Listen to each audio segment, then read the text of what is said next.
आप स्कूल में हैं या फिर सी टेट, यूपी टेट या किसी भी सरकारी परीक्षा की तैयारी कर रहे हैं तो आपको अच्छे से पता है कि अलंकार के 2 से 3 नंबर कितने कीमती होते हैं और अक्सर बच्चे यहीं पर गलती करके आते हैं।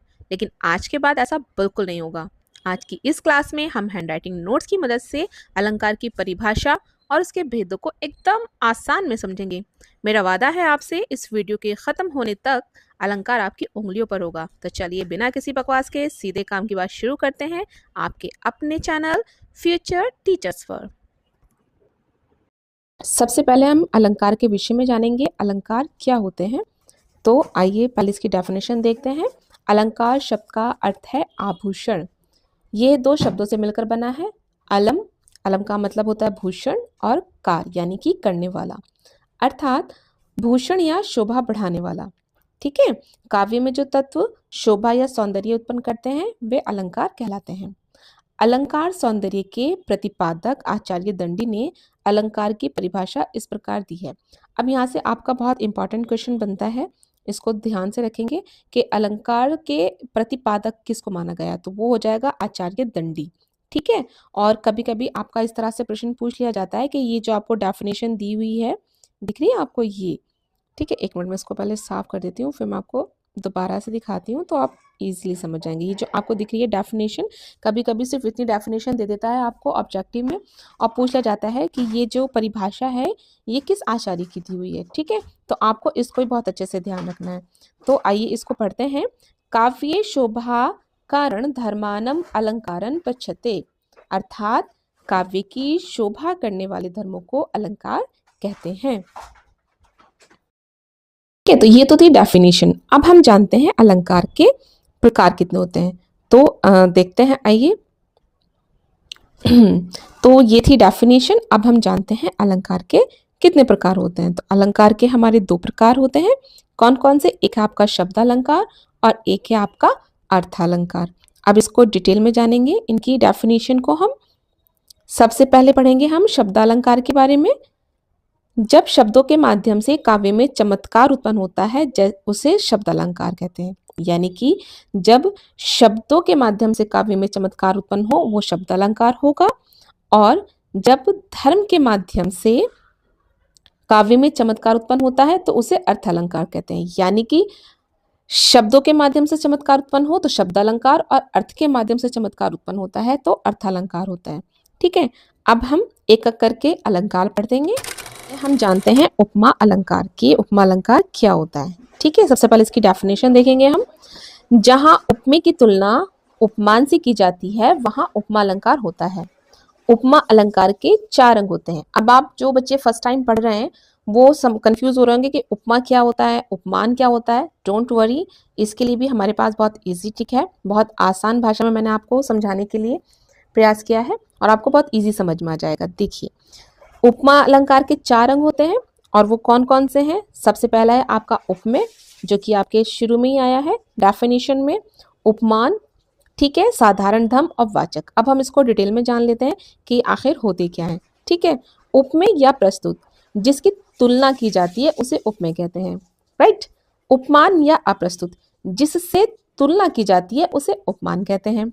साधारण धर्म, जिस गुण अथवा धर्म के कारण उपमेय तथा उपमान से समानता दिखाई जाती है उसे साधारण धर्म कहते हैं। और वाचक क्या होता है? जिस शब्द के माध्यम से उपमेय तथा उपमान की समानता को बताया जाता है उसे वाचक कहते हैं, जैसे सम, सरिस इत्यादि। ठीक है। चलिए अब हम पढ़ते हैं नेक्स्ट अपने अलंकार को, और नेक्स्ट अलंकार है हमारा रूपक अलंकार। अब इसको समझते हैं कि रूपक अलंकार क्या होता है। सबसे पहले इसकी डेफिनेशन देख लेते हैं। जहां उपमेय को उपमान पर सीधा आरोपित कर दिया जाता है वहां रूपक अलंकार होता है। अब इसका उदाहरण देखते हैं। चरण कमल बंदो हरिराई, सबसे मतलब मोस्ट पॉपुलर है ये आपको हिंदी का कोई भी एग्जाम है, चाहे वो आपका यूपी बोर्ड हो, सी टेट हो, यूपी टेट हो, XYZ, हिंदी के अभी तक जितने भी एग्जाम्स के मैंने प्रीवियस के क्वेश्चन पेपर देखे हैं ना माय डियर व्यूवर्स, मुझे ये एग्जाम्पल हर जगह मिला है। तो ये बहुत ट्रेंडिंग है, इसको अच्छे से ध्यान रखना आप। चरण कमल बंदो हरिराई, और मोस्ट पॉपुलर है ये। मुझे लगता है एग्जामिनर का जो है ना ये फेवरेट है क्वेश्चन, यहाँ से पूछ ही लेते हैं, तो इसको आप अच्छे से ध्यान रखिएगा। ठीक है। अब इसको समझते हैं।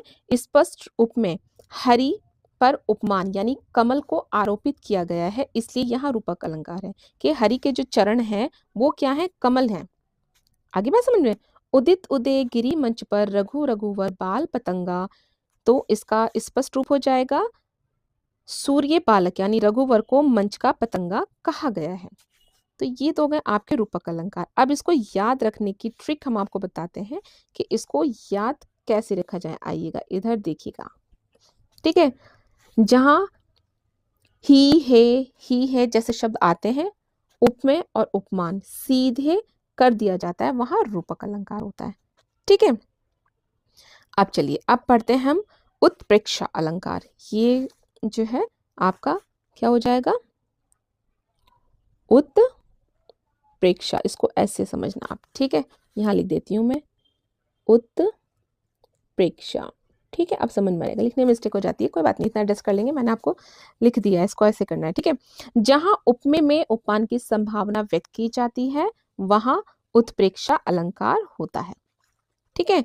एक बार और समझ लीजिएगा, जहां उपमेय में उपमान की संभावना व्यक्त की जाती है वहां उत्प्रेक्षा अलंकार होता है। अब इसका उदाहरण देखते हैं। सोहत ओढ़े पीत पट श्याम सलोने का, मानो नीलमणि सेल पर आपत पर्यो प्रभात। यहाँ श्याम के रूप को देखकर लगता है कि मानो नीलमणि सेल यानी नीला पर्वत पर सूर्य उदय हुआ है, यानी सूर्य जो है वो उदय हुआ है, ठीक है। नेक्स्ट उदाहरण देखते हैं क्या है हमारा, ठीक है। देखिए, उत्पत्तियों में श्री कृष्ण के पीले वस्त्र में सूर्य की पीली रश्मि की संभावना व्यक्त की गई है, इसलिए यहाँ पर उत्प्रेक्षा अलंकार है, ठीक है। और नेक्स्ट है चमत्कार चंचल नयन, चमत्कार चंचल नयन बिच घूंघट पट छीना, मानो सुर सरिस विमल जल उच्छल जुग मीना, ठीक है। तो ये था आपका उत्प्रेक्षा अलंकार। अब इसकी पहचान क्या होती है मैं वो आपको बता देती हूँ। चलिए आइए इसकी शॉर्ट ट्रिक बताते हैं आपको कि उत्प्रेक्षा अलंकार को हम पहचानेंगे कैसे, ठीक है।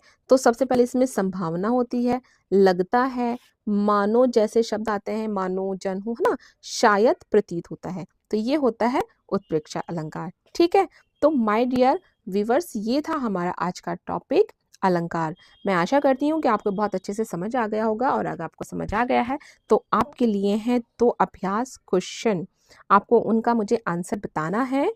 पहला क्वेश्चन है काव्य की आत्मा किसे कहा गया है, और दूसरा है रस के कितने अंग हैं, ठीक है। तो भाई अब मैं आपको लास्ट में इन दोनों जो आपके अलंकार हैं रूपक और उत्प्रेक्षा, उनकी याद करने की ट्रिक बता देती हूँ कि ट्रिक क्या है। ट्रिक है, अगर सीधा आरोपण किया गया है तो आपका रूपक अलंकार है, और संभावना का वर्णन किया गया है तो वो है आपका उत्प्रेक्षा अलंकार। तो प्यारे व्यूअर्स, आप हमें ज़रूर बताइएगा कि आपको हमारी वीडियो कैसी लगी और नेक्स्ट किस टॉपिक पे आपके लिए वीडियो लाई जाए, ठीक है। मुझे कमेंट्स करके ज़रूर बताइएगा, और इन दोनों क्वेश्चन का आंसर मुझे कमेंट सेक्शन में ज़रूर बताइएगा। जल्दी मिलते हैं नेक्स्ट वीडियो के साथ, तब तक अपना ख्याल रखिएगा, टेक केयर, बाय बाय।